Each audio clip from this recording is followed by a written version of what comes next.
अस्सलामु अलैकुम वरहमतुल्लाहि वबरकातुहू।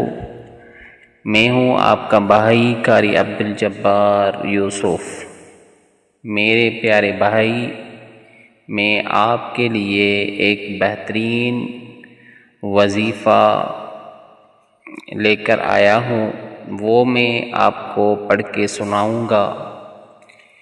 जिस घर में परेशानी है और बेरोज़गारी है, बे औलादी है और सारे जो मुश्किलात हैं, इस वजीफ़े पढ़ने से सुनने से जो है आपकी मुकम्मल परेशानियाँ दूर हो जाएगी।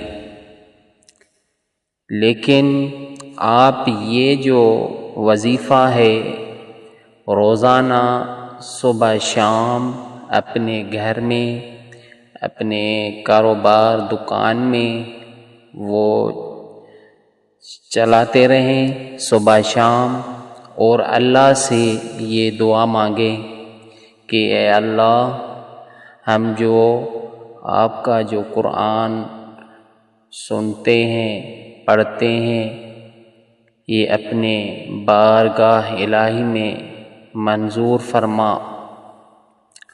और जो है ये वजीफ़ा सूरतुल मुज़म्मिल मैं आपको पढ़ के सुनाता हूँ और मुकम्मल वाच करें, और हमारा अल कुरानुल करीम चैनल सब्सक्राइब करें, आगे शेयर करें।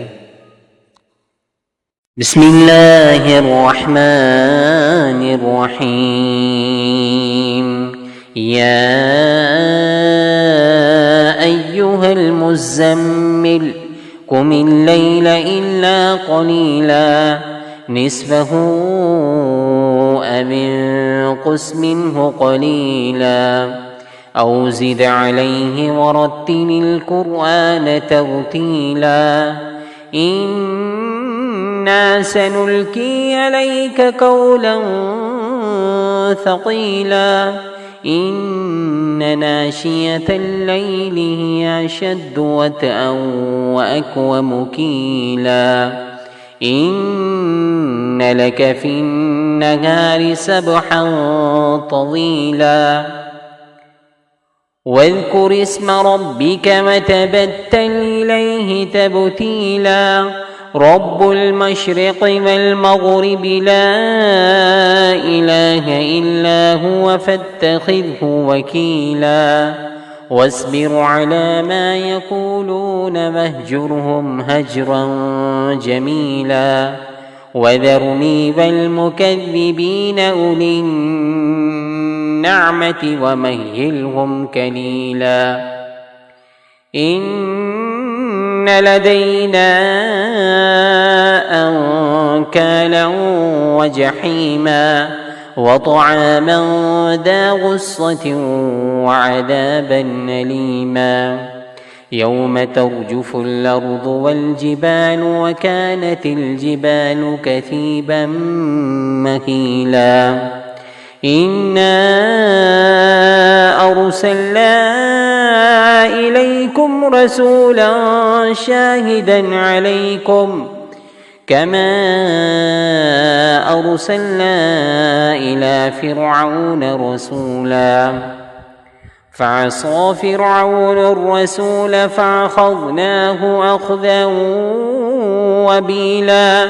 फ़कैफ़ तत्तकून इन कफ़रतुम यौमन यजअलुल विल्दान शीबा।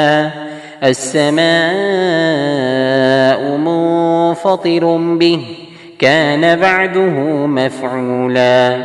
इन्न हाज़िहि तज़किरा फमन शाअ इत्तख़ज़ इला रब्बिहि सबीला। इन्न रब्बक यअलमु अन्नक तक़ूमु अदना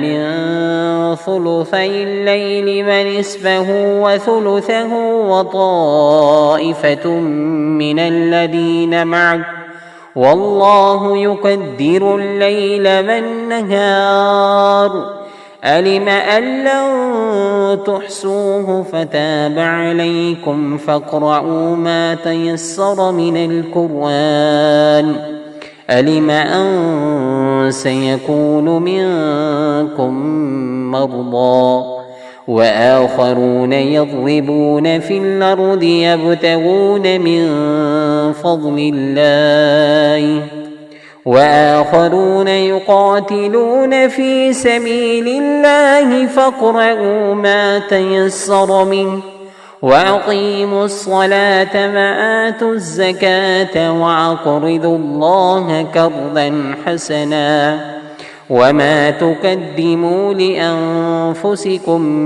من خير تجدوه عند الله هو خيرا وأعظم أجرا واستغفروا الله إن الله غفور رحيم. آمن الرسول بما أنزل إليه من ربه والمؤمنون كل آمن بالله وملائكته وكتبه ورسله لا نفرق بين أحد من رسله وقالوا سمعنا وأطعنا غفرانك ربنا وإليك المصير. لا يكلف الله نفسا إلا وسعها لها ما كسبت وعليها ما اكتسبت ربنا لا تؤاخذنا إن نسينا أو أخطأنا ربنا ولا تحمل علينا إصرا كما حملته على الذين من قبلنا ربنا ولا تحملنا ما لا طاقة لنا به واعف عنا واغفر لنا وارحمنا أنت مولانا فانصرنا على القوم الكافرين.